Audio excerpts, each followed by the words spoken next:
Hey guys, Joel Frank here, market analyst for YouTrading, and in today's video we're going to be taking a quick look across markets, giving you an update as to what's going on, and we're going to be taking a quick look at the calendar and what to expect for the week ahead.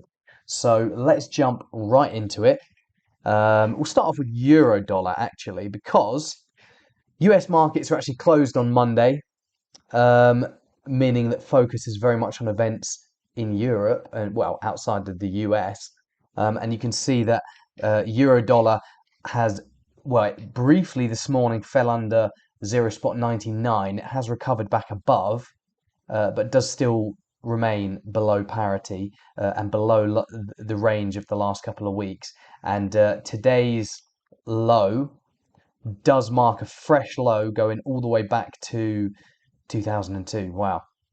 So more than or nearly 2 decade lows there for euro dollar. Why? Well, it's all a continuation of the panics that were seen last Friday. Okay, so we had excuse me.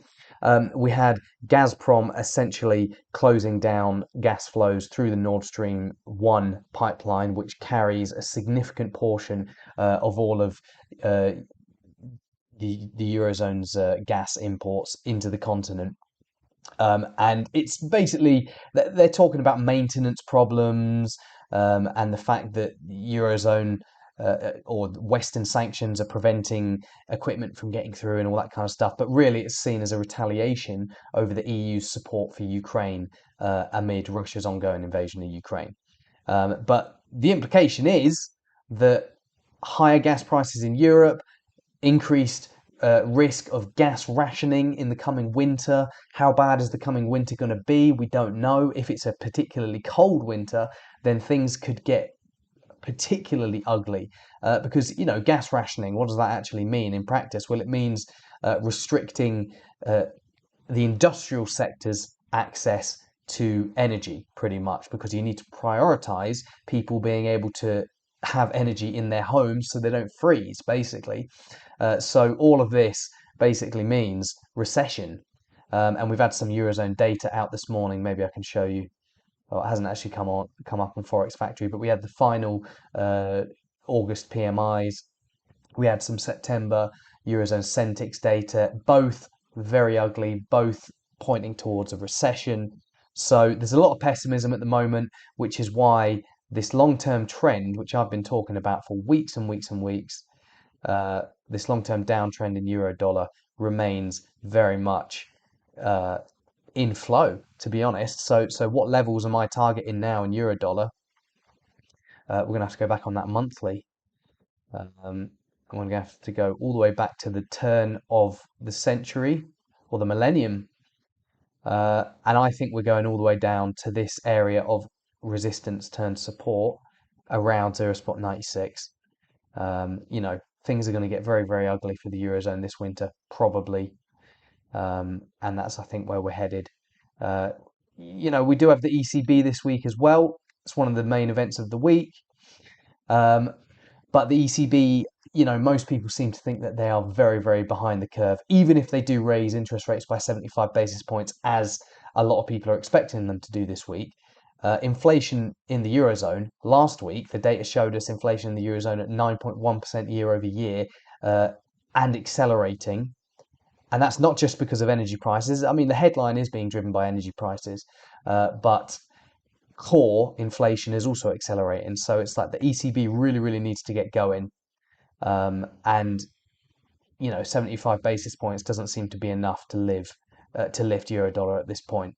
We're going to need to start talking about Eurozone interest rates potentially moving to levels that are in line with where we're talking about interest rates going in the US, like 4%, but we're not really talking about that yet.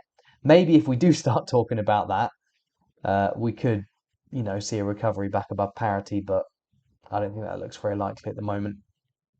Elsewhere, other key developments in European markets. You can see the pound's been getting battered recently.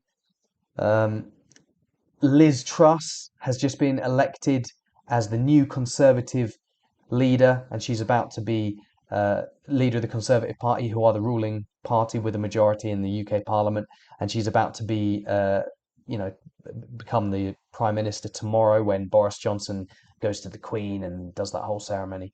And concerns about her winning has, aside from general risk off and the Eurozone gas crisis and the general strength of the dollar amid, expectations shifting towards a more hawkish Fed in wake of the recent higher for longer message that Fed policymakers have given us.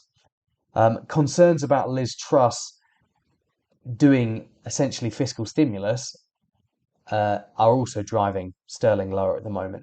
Why?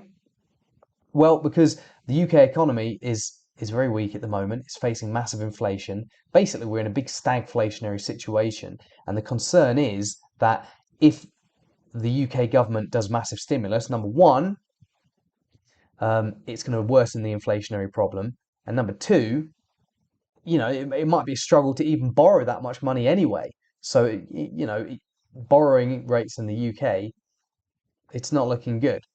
But anyway, you can see sterling 115 or cable 115. A couple of weeks ago, mid-August, we were above 120, so that's quite a quick collapse, and certainly a continuation of the downtrend that has been in play for most of the year. I mean, you could probably say it's actually an acceleration of the downtrend. I think you've got a bit of trend line support coming in here, perhaps. I mean, you've arguably got some trend lines you can look at, and we're moving towards the bottom of that downtrend for the year.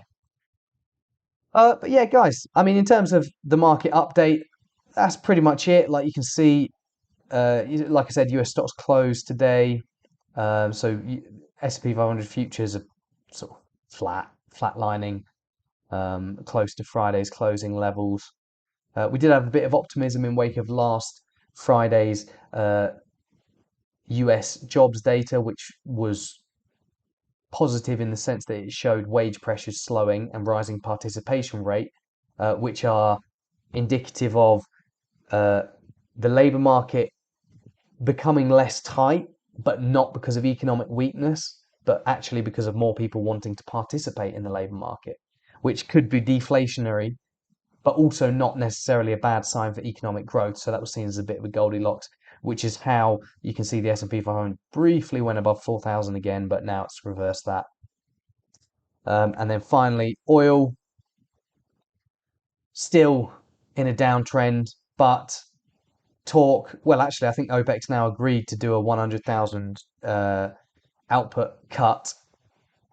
That's keeping us above this $85 per barrel level in WTI for now.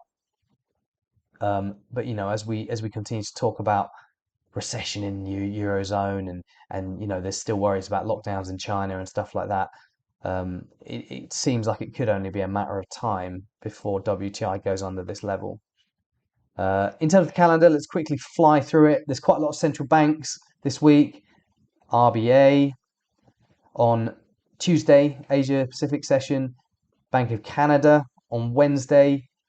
ECB on Thursday.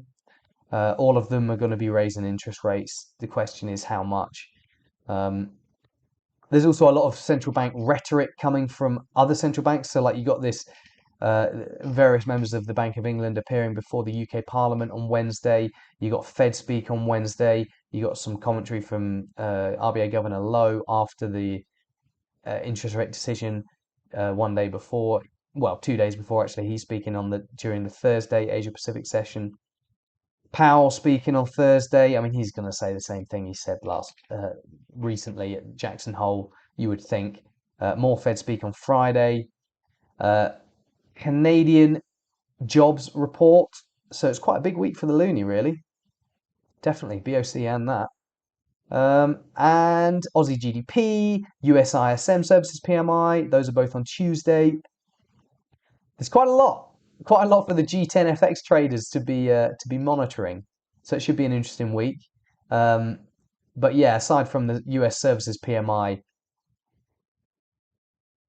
the main focus in US markets is now really US inflation data, which is coming up next week. Because these we've heard a lot from the Fed recently, and they're likely to just reiterate the message that they have been giving across.